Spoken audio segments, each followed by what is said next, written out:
Yeah, so going back to the article, so you say you were drinking a glass of whiskey, you set it down, you reach down, you pick up the gun, and you shoot. And the article says, at just past 8 p.m. on April 16th, Drew looked around.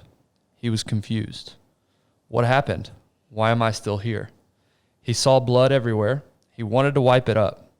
Get off the couch, he told himself. Maybe someone will want to keep it. He lay on the hardwood floor. 30 minutes passed. He held his head, tried to stem the bleeding. He grabbed a dirty towel. It didn't help. He decided to shower. When he stepped in, disorientation hit.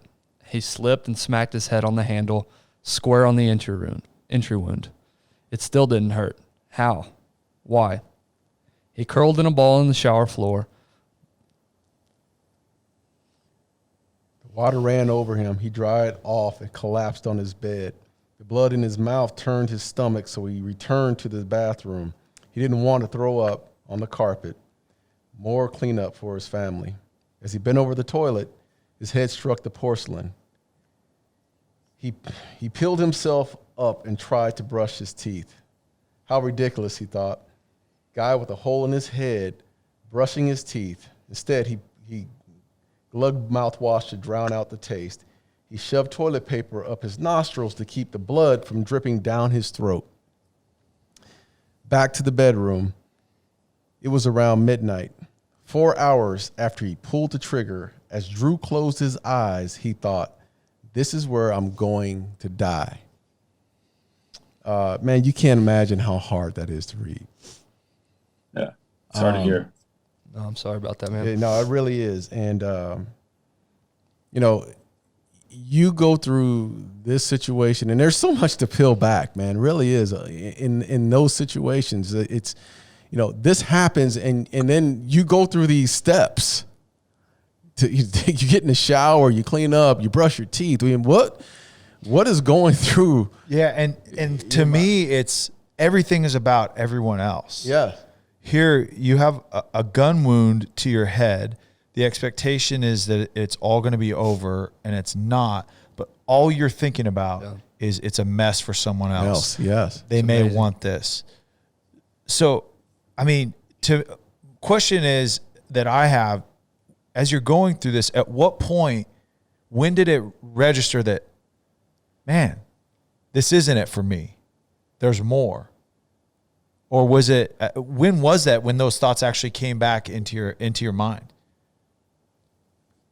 What do you mean exactly? I'm sorry. It's so you're going through and you're in the shower and you're gargling mouthwash and you think that, hey, I'm going to die, but I just haven't yet. At what point did you realize I'm supposed to live? So in the moment, it was around 11:30, 12 o'clock the next day when I looked at myself in the mirror for the first time and had a thought towards the future regarding baseball. That was like when it clicked in the moment. But looking back, I was doing all kinds of things looking towards the future and realizing I was meant to live. In the moment, all my thoughts were to clean up and not make a mess for my family, for people to clean up, like just make it as easy as possible. If my family wanted to sell the couch, like everything was for other people in the moment. But a part of me also has realized that a lot of those things was myself, like my subconscious realizing that I was meant to live this whole time, and it was a survival instinct. I was drinking the next morning. When I woke up, somehow I drank a bunch of water because I thought that since I lost so much blood, I needed to hydrate myself. Someone who is ready to die doesn't do that. That's right. Yeah. So I've realized that I was doing a lot of things a lot of things leading towards life before it finally hit me in the mirror when I was thinking about not being able to play baseball again. And then I caught myself and was like, oh my, like in this moment, we're worried about playing baseball. And then I caught myself again and thought, well, if we're thinking about playing baseball, then we must be thinking towards the future and surviving this. So what are we going to do?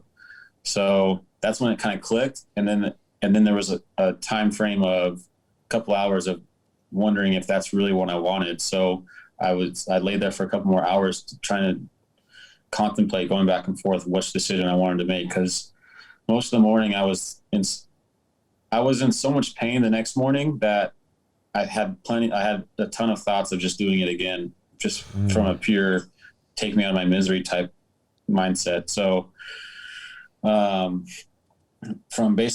noon until about 3:15 ish, it was only two thoughts going through my mind. It was trying again or calling 911. And I think the craziest thing about that whole morning was around 9:30. I was laying, a lot of times I was also laying on the floor of my bed because I didn't want to, or the floor of my room because I didn't want to dirty my bed. Because again, like I didn't want to, maybe my family would use it or sell it. But I was laying on the floor and I heard my phone go off. Didn't think anything of it. But later so when I was walking back from the living room into the eventual mirror time in my bathroom, I had grabbed my phone around that time too.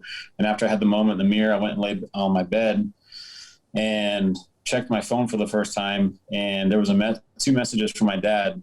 First one was, "Hey, is it okay to use your garage in 10 minutes?" And while I was laying on the floor earlier, like around 9:30 again, I remember I was hearing banging outside, but I remember thinking like, dang, that sounds very close to my house. Like, what is that? But again, like obviously circumstances, I didn't go look,